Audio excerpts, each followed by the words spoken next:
नमस्कार, मैं उमा मिश्रा स्वागत करती हूँ अपने YouTube चैनल में। आज आप सभी के लिए एकदम लेटेस्ट एक सानी मैया का गीत लाई हूँ।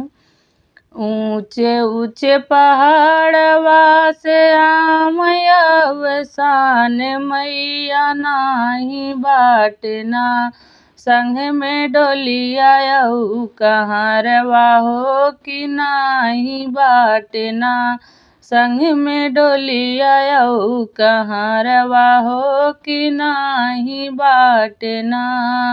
ऊंचे ऊंचे पहाड़वा से मैया वसान मैया नाही बाटना, संग में डोलिया कहाँ रवा हो कि नाही बाटना।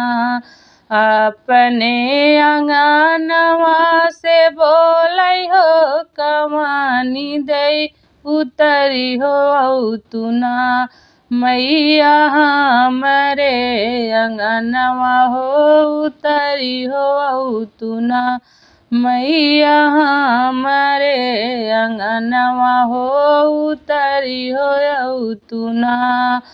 केहू सखी हाथ दबावै केहू सखी पैरवा हो कि केहू सखीना, मैया के सिरवा दबावै हो कि केहू सखीना, मैया के सिरवा दबावै हो कि केहू सखीना।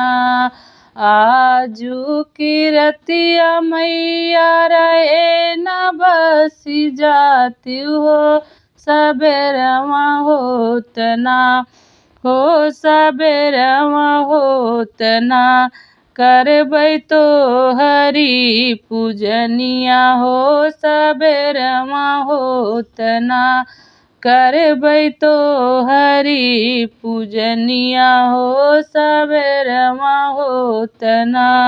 लिपि पोती अंगना हो चौका पुरौबै हो चौकवा बैठिना, लिपि पोती अंगना हो चौका पुरौबै हो चौकवा बैठिना।